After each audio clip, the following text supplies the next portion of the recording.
Wait. Are you sure you should continue? Maybe we should leave things as they are.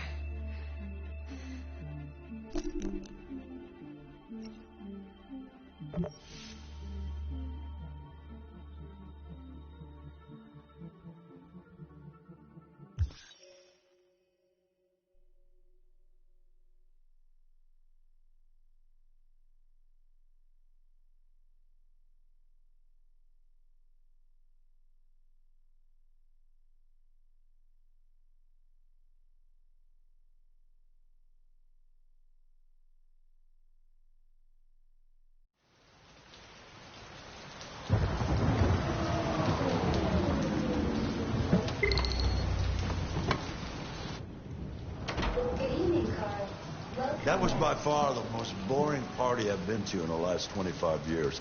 Every time I go to one of these, I ask myself, what the hell am I doing here? I hate cocktail parties and all the schmoozers that go there. Well, it's a chance for all those people who admire your work to meet you. Yeah. No one gives a damn about art. All they care about is how much money they're gonna make out of it. Come on, let's have a drink. Oh, the excitement of this whole thing has made me thirsty.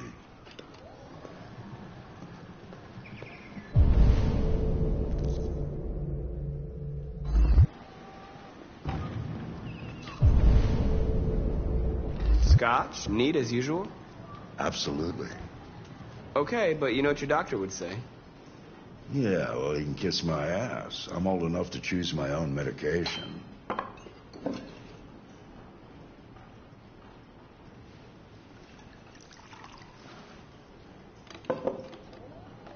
Did you leave the light on in the studio?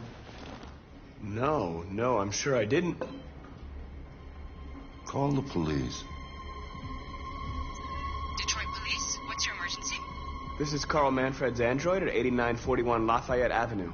We've just returned home and found the lights on. There may have been a break-in. A patrol car is on the way. Let's go check it out.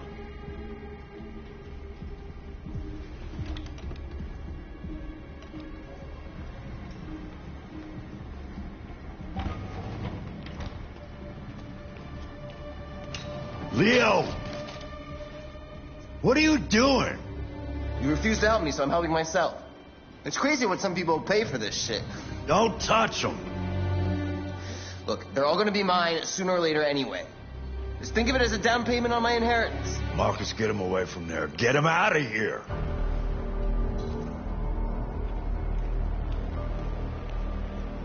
Be reasonable. This isn't gonna get you anywhere.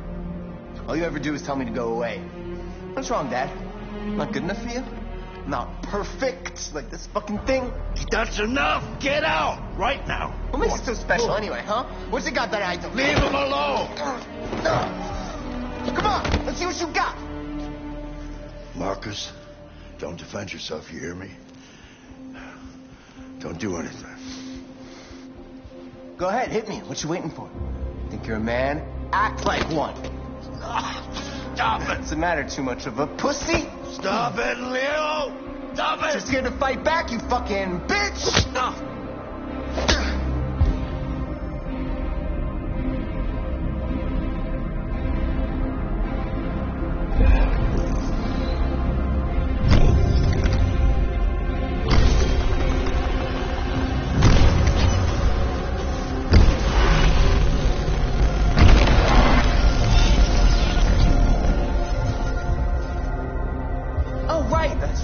Forgot you're not a real person. You're just a fucking piece of plastic. Oh, Leo, leave him alone.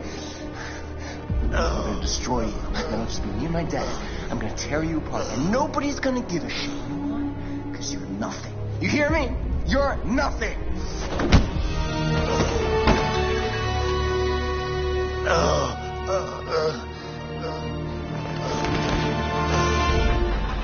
Carl, no.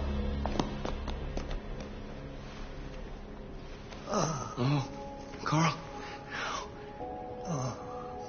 He was a fragile machine. Carl, don't Don't leave, okay? Please don't go. Don't leave. Remember, Marcus, don't let anybody tell you who you are. No. No. Dad. No. Please. This is all your fault. This never would have happened if it weren't for you.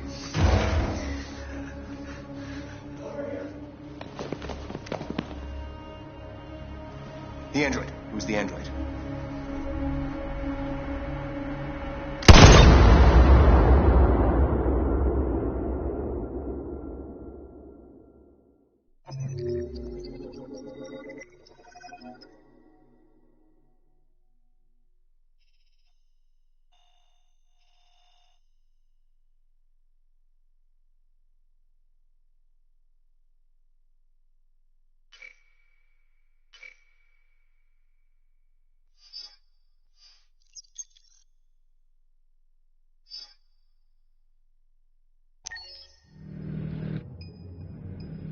Why'd you kill him? What happened before you took that knife?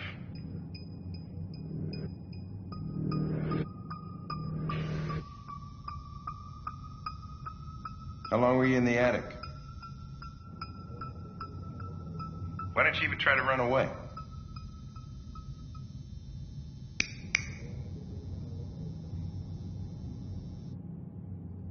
Say something, goddammit!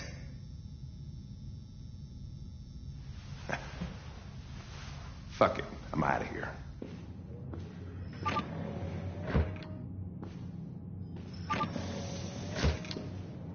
We're wasting our time interrogating a machine. We'll get nothing out of it.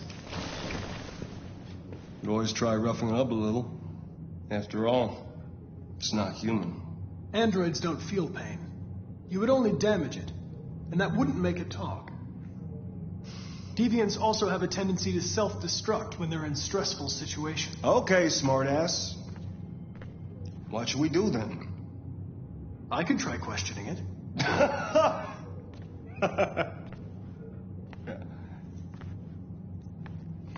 What do we have to lose? Go ahead. Suspect's all yours.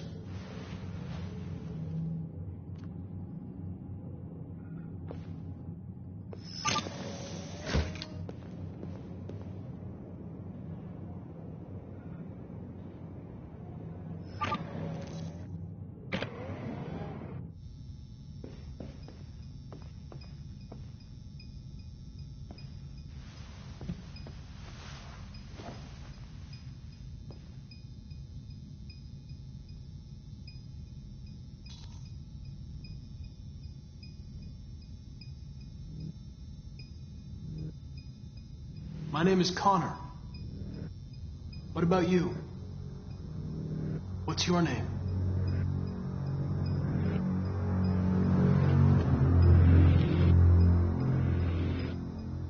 You've refused to talk since they arrested you.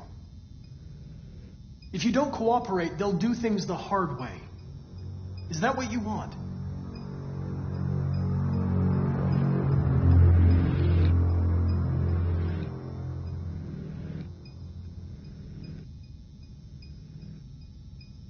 You don't seem to understand the situation. You killed a human. They'll tear you apart if you don't say something.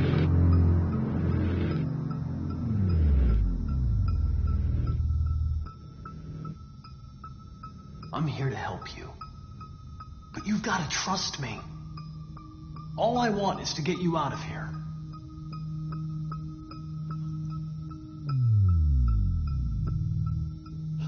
What? What are they gonna do to me?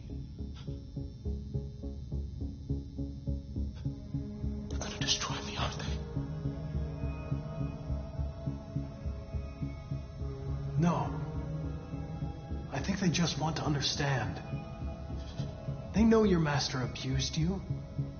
It wasn't your fault. Why did you tell them you found me? Why couldn't you just have left me there? I was programmed to hunt deviants like you. I just accomplished my mission. I don't want to die. then talk to me. I can't.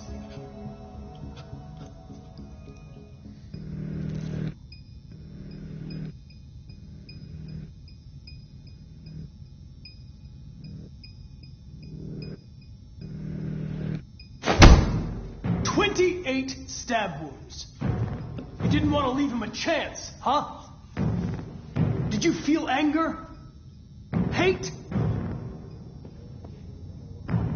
He was bleeding, begging you for mercy, but you stabbed him again and again and again.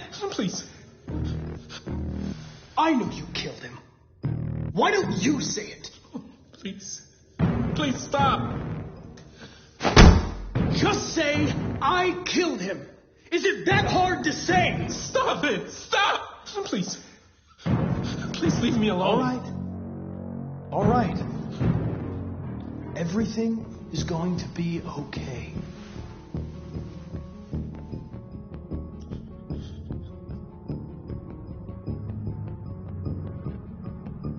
You leave me no choice.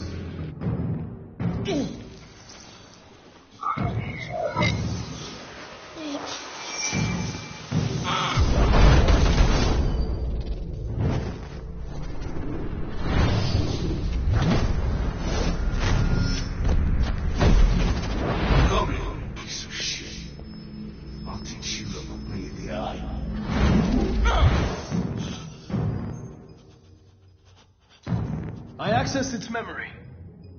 I know what happened.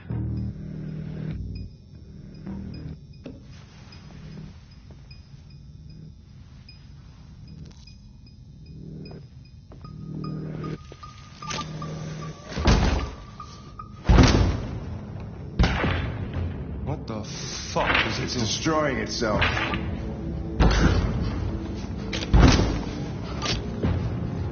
Stop it, goddammit!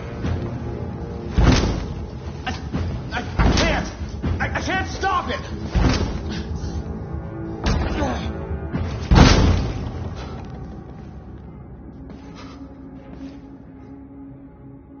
Holy shit.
All right.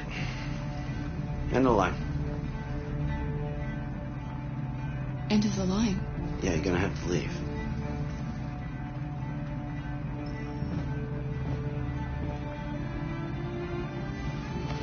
Wake up. We have to go.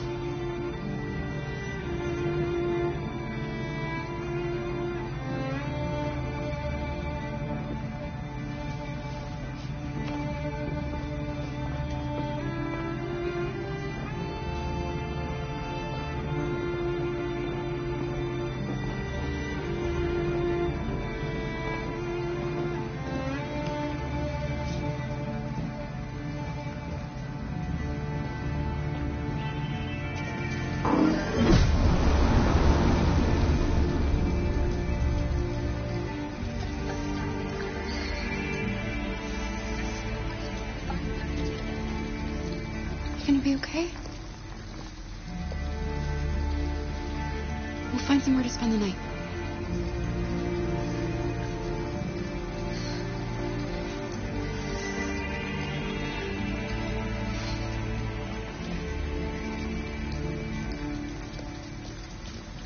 Come on, Alice, we've got to hurry.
Alice, you're freezing cold.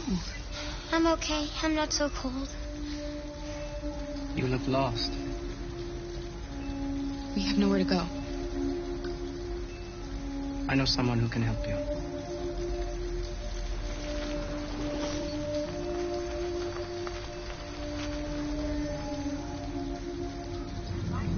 But that's on the other side of town. We need a place for tonight.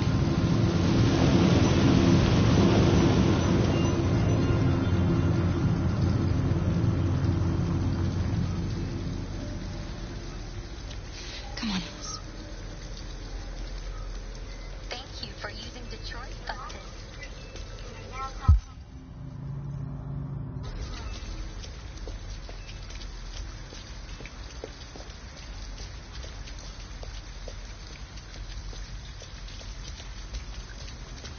Look, the store is still open. Maybe we should go inside. At least you'll be out of the cold. What do you want? I'm with a little girl, and we have nowhere to go. Could you spare some money so we can get a room for tonight? Shit. A homeless android? Ah, that's the best yet. Look, this is a convenience store, not the Salvation Army, okay? You better go if you're not gonna buy anything.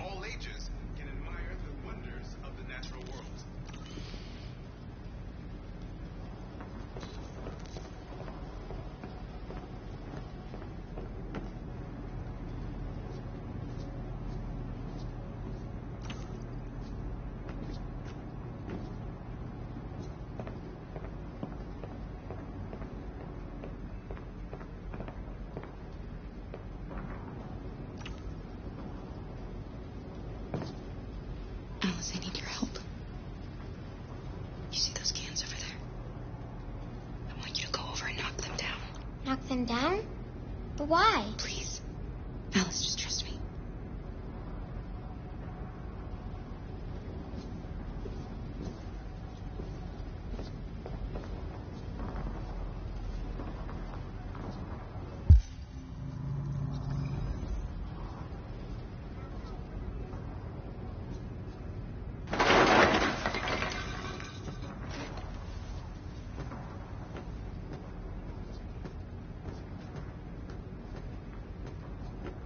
You all right?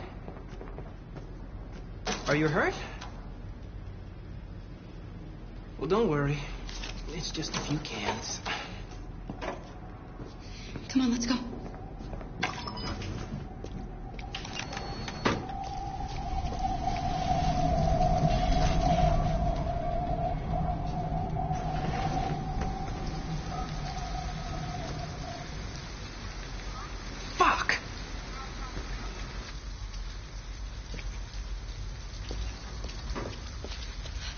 have some cash now. You used me to steal that money. How could you do that? I trusted you.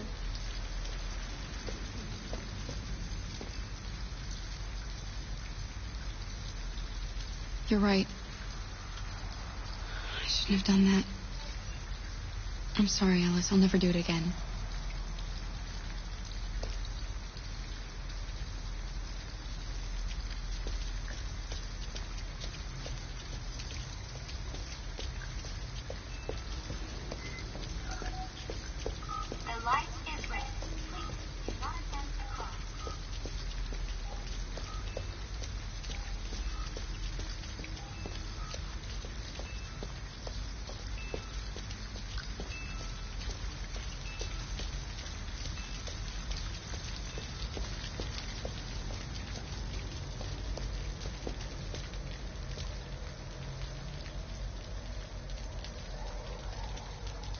We're not going in? We can't, Alice. They'll never give a room to an android. We have to get rid of this uniform. Or go somewhere else.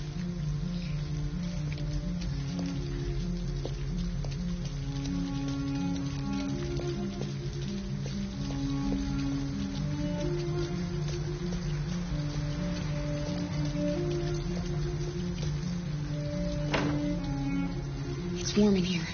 You'll feel better in no time.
Hi.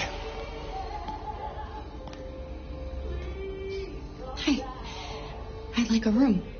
That'll be $40 up front. Just need your name and address.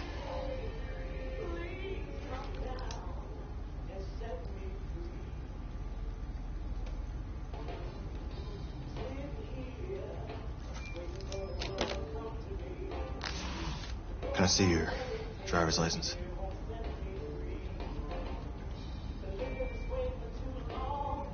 I haven't got it with me. Please, the kid is tired. No worries. We can deal with it tomorrow.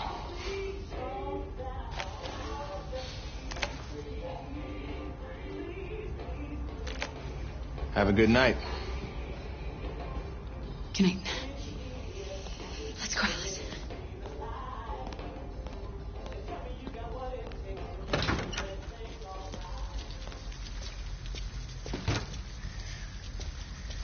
Do you think he believed you?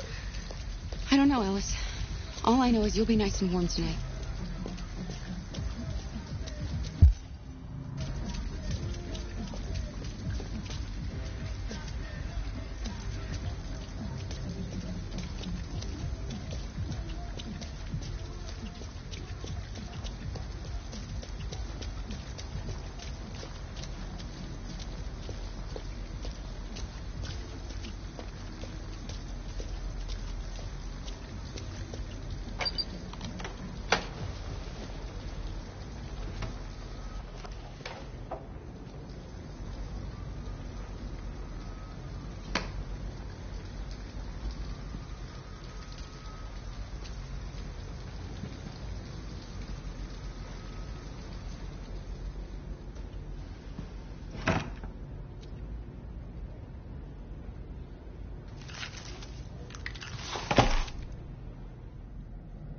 Here, give me your coat.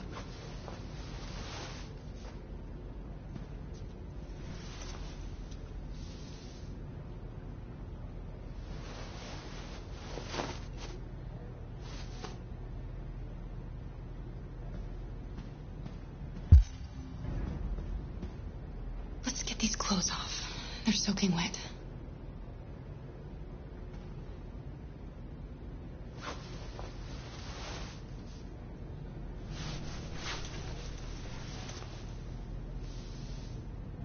I'll just put these in the bathroom to dry.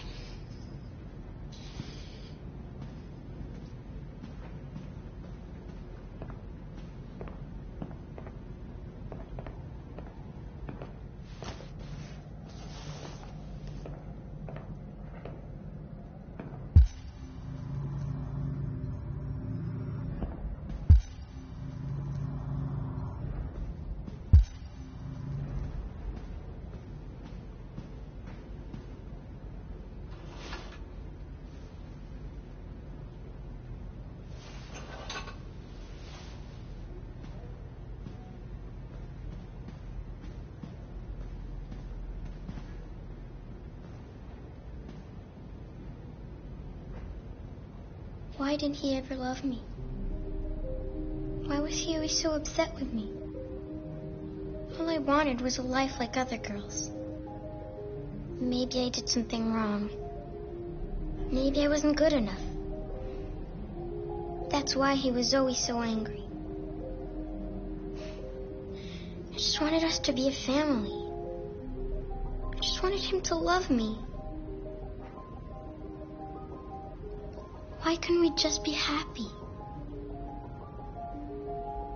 I don't know. You'll never leave me, right? Promise you'll never go.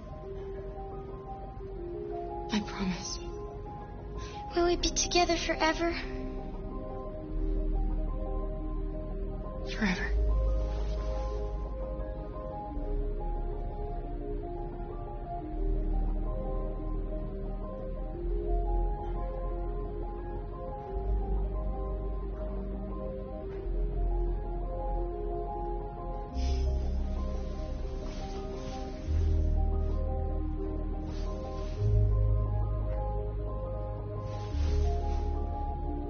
Sleep now.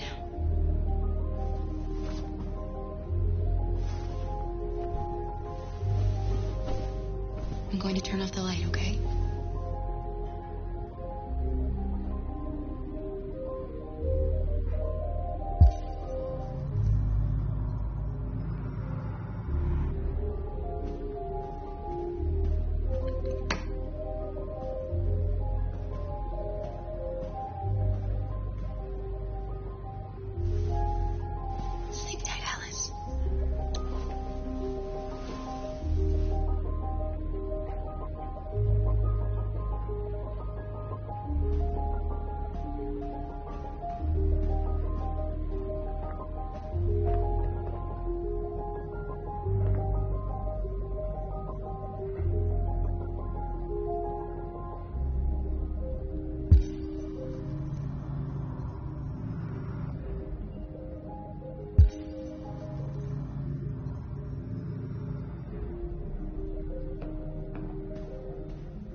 Would you mind if I asked you a few questions? Just to get to know you better? Who's your favorite character in Detroit?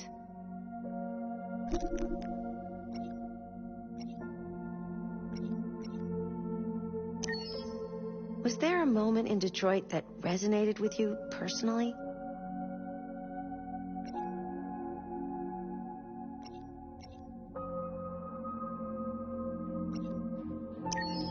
What was the toughest choice you faced in Detroit?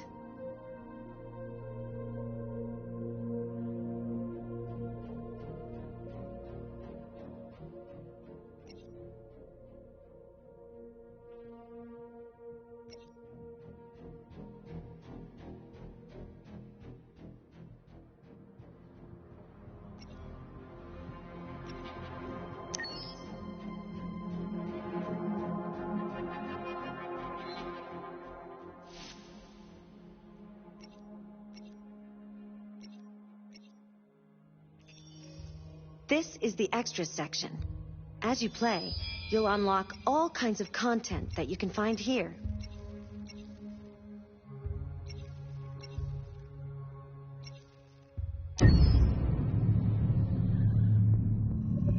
Detroit Become Human was produced over a period of 4 years. Here in Paris, we have a team of about 180 people. And to that, we need to add also all the outsourcing with our partners in the Philippines, in China, Vietnam, and in India.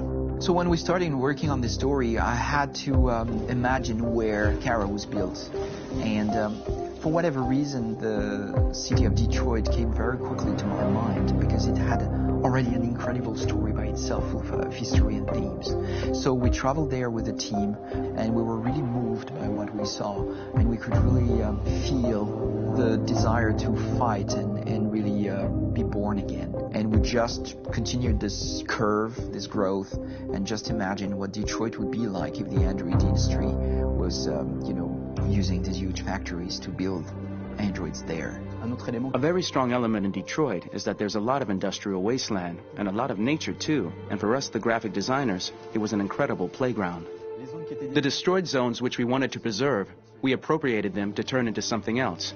Then in the areas that needed to be rebuilt, we were able to imagine our Detroit of the future. We didn't want to make a science fiction universe, but a world of anticipation. If we chose science fiction, we could have imagined flying cars, extraterrestrials, but those things are very far from our current everyday life. Anticipation is more about gleaning from our contemporary reality, the one we know, because Detroit is set in 2038, and 2038 is tomorrow. The difficulty we had was sticking to reality. That is to say, technology becoming more and more invisible, a lot more elegant, and at the same time, making it visual. So all the computer equipment, autonomous cars, we simply had to invent. They are in fact very technological objects, but at the same time remain very credible and ingrained in reality. To create a cohesive universe in the fashion and clothing of the human characters in 2038, I didn't want to put an accent on strange shapes, or really vibrant colors, and things we wouldn't know. That I wanted to keep for the androids. The goal was to create something familiar which we can identify with in this future setting. Working on the artistic direction for the androids was a bit special because this is a project about the place they could occupy in the human world. It was out of the question for them to be too beautiful or too perfect. They had to correspond to every social class, rich and poor. Inspired by everyday utilitarian clothes, I brought a modern touch by adding dynamic display surfaces, the armband we can see on the side, the triangle on the front and back, an LED. Like that, there's no confusion. Wait. You're sending an android? All right, now, we need to go. You can't do that. Why aren't you sending a real person? Once we cast the actors, we travel to meet them in order to scan their faces. We record the structure of their face with the scan. And we record the colors and patches of skin with photography. Once we have this information, we will use this as a basis for modeling and creating the characters. The artist will make it more realistic, but will also enrich it. He will propose ideas which we will develop together. Finally, we will have a character with character who corresponds to the project and the world. When the actors come to Quantic Dream, we show them the design, what their image will be, and what they will look like in the game. This extra information gives them another dimension and color to connect with emotionally. It helps them think about how to play their character. Your mission. That's all you care about, huh? You should consult a professional who can help you. Beat it, you hear me? Get the hell out of here! So there are 3 types of shoots at Quantic Dream. Shooting and performance capture, where you capture the whole actor, his voice, his face, and his body. These shoots are obviously done with American actors because the game's original version is in American English. After that, there are the body-only shoots, representing around 250 days of filming, while the performance capture is 100 days of filming. Now, body-only shoots, there are 2 types. There are the action shoots and the technical shoots, which are mokit shoots. Mokit is when the player controls a character on the screen, and he moves in an environment to explore it. This is of particular importance at Quantic Dream, and therefore we shoot a lot to offer a unique context for each scene and each character. To prepare a motion capture shoot, we first get together to look at the sets we need, the animations that we want to shoot, which ones need to be grouped together, or which ones need to be cut and shot at another time, so that we get the most out of the shooting day.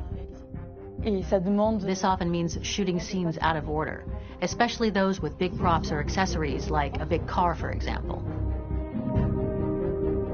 So we shoot all the animations related to that particular prop first.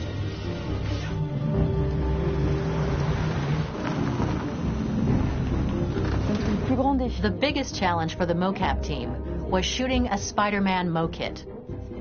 We had to build a wall and attach an actor to a harness with cables so we could pull him up and render him climbing. The shooting on this game total took about, I would say, more than a year, maybe 1 and 2 years, with about 300 actors on set. So it's quite a massive production. But so much happened on this set between the stunts and the shootings with a little girl and all these great actors that we had. It was really a very, very memorable journey for the team and for myself. Today, Detroit has over 37,000 animations. When we retrieve the motion capture data, it's just a cloud of points, which represent all the markers worn by the actors. From this cloud of points, we have a phase called retargeting, which gives us a skeleton. This skeleton will be applied to the characters of the game. There is still work to be done, but this gives us the main movements. Since we are working on something very realistic, we must recognize the actor and also recover all the emotion he expresses in his performance. We use a system of facts, an identity card for each actor. We make the actor do a whole range of facial expressions. Then we recover all the expressions and paste the animations on a puppet that Jan has prepared. I then recover and refine these poses. I might stretch the lip, reinflate a cheek, tiny details that make the finished product really capture the actor. Because of the nature of our mocap system today, when we receive the animations, we're missing eye movements, and so the character has that dead look. He really has no eyes, so then it's a big part of the work for the animators to find the regard of the actor in relation to his position, in relation to the body, etc. It was crazy when I saw the newest model for Kara, because they've been working on it, and this was the first time I literally jumped in my seat. It not only looked so much like me, it was the fact that it looked so lifelike. It wasn't that it looked just like it was a camera, it was something else, you know, but it looked alive. It's exciting, and it's kind of terrifying. Game after game, we learned the rules of optics and filming, and our goal with Detroit Become Human was to have cameras that would actually emulate the optics of a real physical camera. So basically dealing with real-world imperfections was our main task, and just to make cameras look as real as we can. Once the animations are shot and processed by the animation department, integrated and polished, we film them. That is to say, we really do a mise en scène, as in cinema. The real difficulty of our job is to know if these cameras are telling us something. Are they in the emotion of the scene? Do they describe exactly what the action must convey, what must be felt? The most important challenge for me was one of the final scenes where Marcus decides to start the revolution and go to the battlefield. Very quickly, we imagined this to be a huge sequence shot. We wanted the feeling of a cameraman running behind us while showing Marcus, the androids who help him, the person shooting at us, etc. Above all, it was necessary to say to oneself, this scene is very violent but does not glorify war. On the contrary, that war is something improbable and absurd. It was really a fun challenge. The idea was to say we have 3 characters. We would like each of them to have a specific cinematography.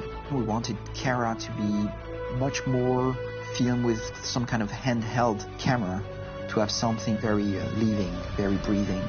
For Connor, we wanted something very cold and very perfect. And for Marcus, we wanted something epic and spectacular. So it was about the filming, but it was also about the photography. So we worked with the director of photography to give each character a different lighting, different key colors. Each of them would have their own worlds. And finally, we worked with the composers, so they would create a specific sound for each character, so each would have his own world and his own style.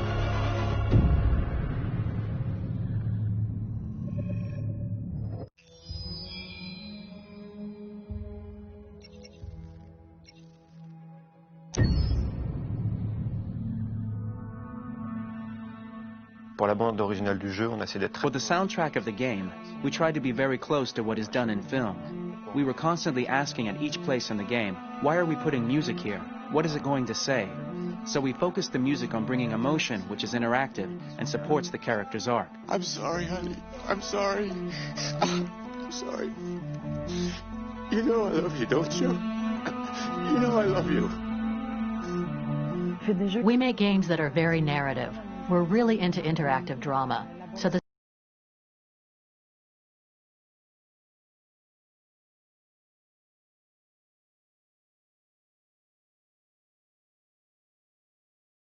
composers made sense, since the story of Kara, Marcus, and Connor are all completely different.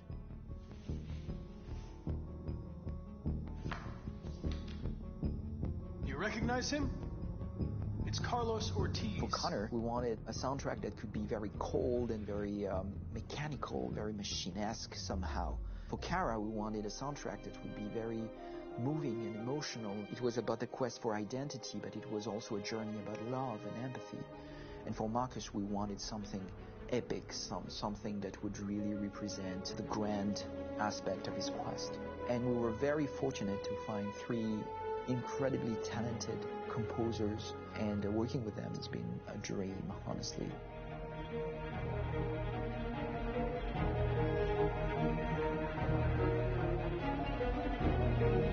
My name is Philip Shepherd, and I'm a composer and a cellist and a producer, and today we're at Abbey Road Studio One, which is my favourite studio in the world, and today we're recording the soundtrack for Kara over and become human.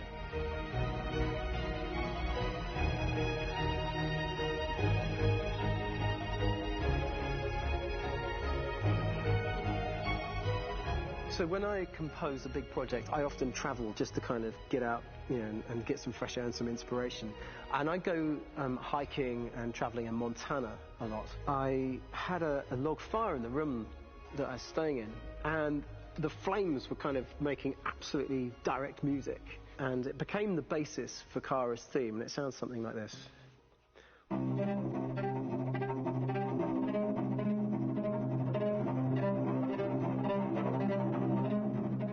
Now, over the top of that, I found a little theme that just seemed to fit over the top, which is taking Kara's name, Kara, and just using like a two-syllable motif, and it sounds like this. We're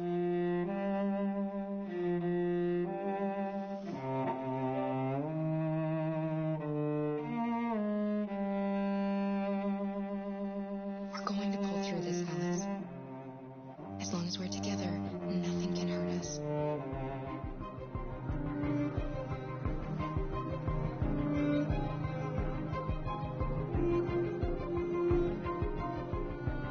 And all the time that's fitting over.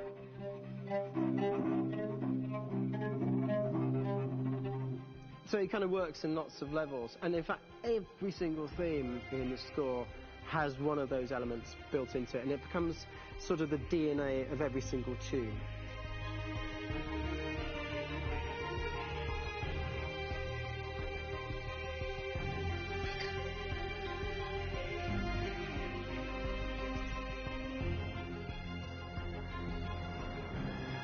For me, writing this theme for Kara, I actually had to tap into what it feels like to be a father to daughters.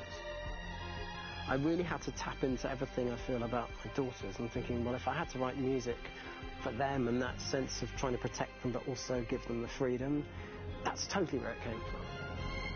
Because each composer has been given the sort of narrative responsibility for very different characters, I haven't had to sort of go into other styles. I can actually be very loyal to this particular character and sort of hopefully encapsulate her. But it means also I've suddenly become very connected to this character, and if for some reason it goes to game over early, I'm going to be mortified. You know? They're over there! Starting a new project for me personally, it's always finding the right tone, finding the right color, I like to call it. For me, it's finding that right texture that actually sits against picture really well. One of the biggest things is I created custom instruments for Connor.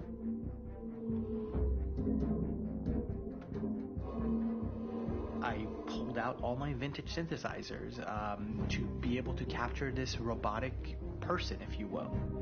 My approach to all of these custom instruments is that I hear the sound in my head. And either I could just come into the piano and just be like, all right, so I'm going to just get on the computer and just create it. I rather be able to play these instruments physically. Oh, that's nice. You can do it.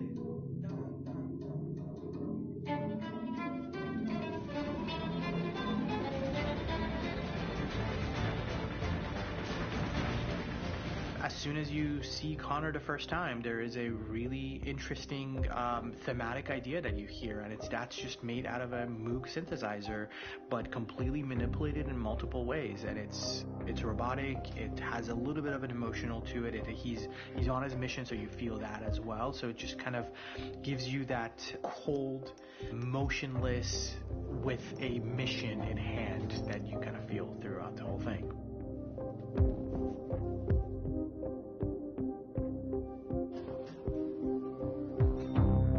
Because the music evolved, one of the things that I was very weary and I was very kind of focused on was the way that the music has to evolve.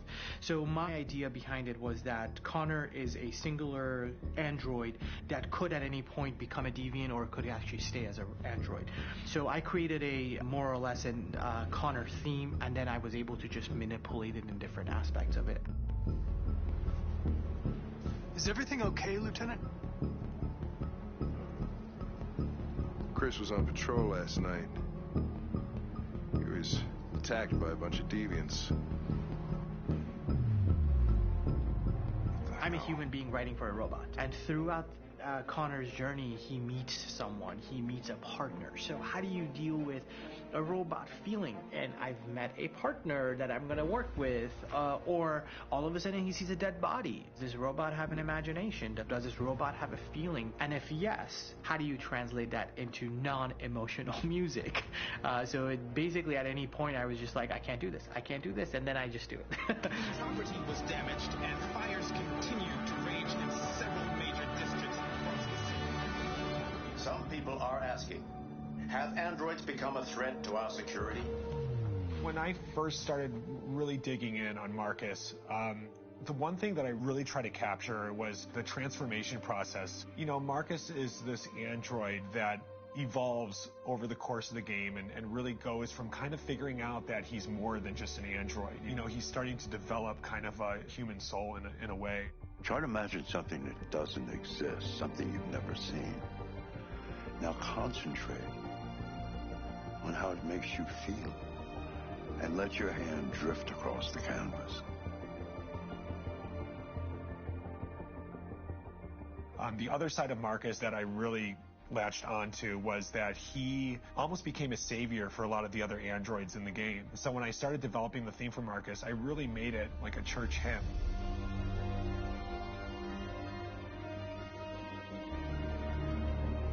I wanted it to be very simple. I wanted to make it a chordal melody. I really wanted to make it almost like a Bach hymn. The tough thing with that is it had to be recognizable.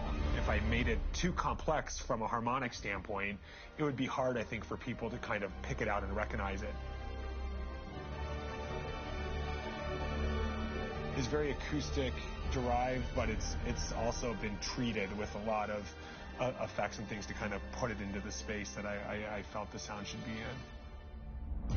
It can be beautiful, it can be haunting, it can be extremely powerful from an action standpoint, and I'm really happy with the way it turned out.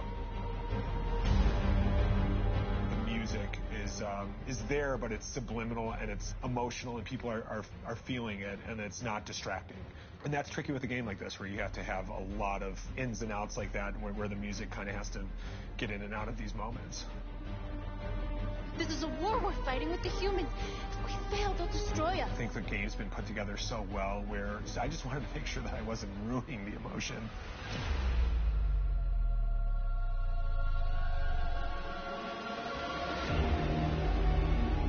I got to be honest, when we first started on this path, I said, oh man, this could be pretty messy, you know? I mean, it could feel disconnected, but I mean, it's amazing how they really guided us and got us to really kind of all be in the same world, but at the same time feeling completely different. So it's really going to stand out and kind of be one of those games where people are really going to notice the music and kind of how it was crafted, and, you know, and all the hard work that went into being able to pull it off in a graceful way.